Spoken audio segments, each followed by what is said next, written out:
ذکر کیا جائے۔ اگر آپ جوائنٹ فیملی میں ہیں، بچوں کو کسی بھی طریقے سے بلی کیا جا رہا ہے، ذلیل کیا جا رہا ہے، ان کے چلنے پھرنے کے طور پہ ٹارچر کیا جا رہا ہے، ہر چیز کو پن آؤٹ کر کے لوگوں کے سامنے ان کا مذاق اڑایا جا رہا ہے، آپ ماں ہیں، آپ کو شٹ اپ کال دینا بنتی ہے۔ سب کے سامنے آپ بہت عزت سے بولیں،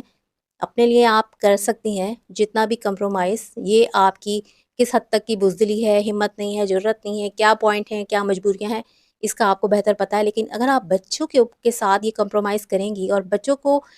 کھلا چھوڑ دیں گی، سب کے لیے آسان ہدف بنا دیں گی کہ جس کا جو دل چاہے ان بچوں کو کہہ دیں، ایک تو وہ اپنا ڈیفینس خود نہیں کر سکتے، اوپر سے آپ ایک کمزور ماں، سامنے والے کو شٹ اپ کال دینا آپ کے اوپر واجب ہو جاتا ہے۔ سامنے والے کو سمجھائیں آپ بچوں کے سامنے اس طرح کی بات نہیں کر سکتے، آپ بچوں کو نہیں مار سکتے، بچوں نے کچھ کیا ہے، میں ماں ہوں، میں ذمہ دار ہوں، میں خود ہی اس بچے کو ڈیل کروں گی، آپ مجھے بتائیں۔ آپ اگر ماں ہیں، آپ کو اپنے بچوں کو ہر طریقے سے سیکیور کرنا ہے، چاہے آپ جوائنٹ فیملی میں رہتی ہوں، الگ رہتی ہوں، کوئی بھی مسئلہ ہو، کہیں سے